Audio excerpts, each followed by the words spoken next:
ಗೊಂದಲ ಮತ್ತು ಆಕ್ಷೇಪಗಳ ನಡುವೆ ನಾಳೆಯಿಂದ ರಾಜ್ಯದಲ್ಲಿ ಜಾತಿ ಗಣತಿ ನಡೆಯುತ್ತೆ. ಇದೇ ವಿಚಾರಕ್ಕೆ ಸಂಬಂಧಪಟ್ಟಂತೆ ಕಲಬುರಗಿಯಲ್ಲಿ ರಂಭಾಪುರಿ ಶ್ರೀಗಳು ಕೂಡ ಮಾತನಾಡಿದ್ದಾರೆ. ಬಹಳ ಸಮುದಾಯದ ಜನ ಅತೃಪ್ತಿಯನ್ನು ವ್ಯಕ್ತಪಡಿಸುತ್ತಿದ್ದಾರೆ ಈ ಜಾತಿ ಗಣತಿಗೆ.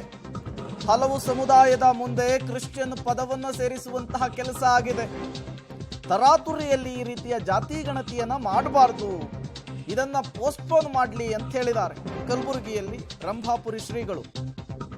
ರಾಜ್ಯ ಸರ್ಕಾರ ನಡೆಸ್ತಾ ಇರುವಂತಹ ಸಾಮಾಜಿಕ, ಶೈಕ್ಷಣಿಕ, ಆರ್ಥಿಕ ಸಮೀಕ್ಷೆಗೆ ಅಸಮಾಧಾನವನ್ನು ಹೊರಹಾಕಿದ್ದು ಹೀಗೆ.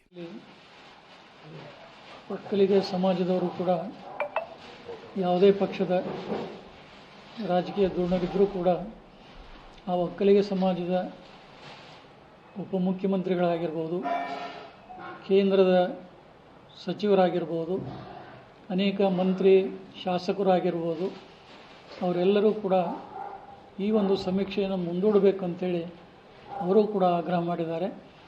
ಅದನ್ನು ನಾವು ಈ ಸಂದರ್ಭದಲ್ಲಿ ನೆನಪಿಸಿ ನಾವು ಕೂಡ ಅದರಂತೆ ವಿಷಯ ಲಿಂಗಾಯತ ಸಮುದಾಯದ ಸಮೀಕ್ಷೆಯನ್ನು ಕೂಡ ಮುಂದೆ ಹಾಕಬೇಕು ಅನ್ನುವಂಥ ಮಾತನ್ನು ಹೇಳಲಿಕ್ಕೆ ಬಯಸ್ತಾ ಇದ್ದೇವೆ.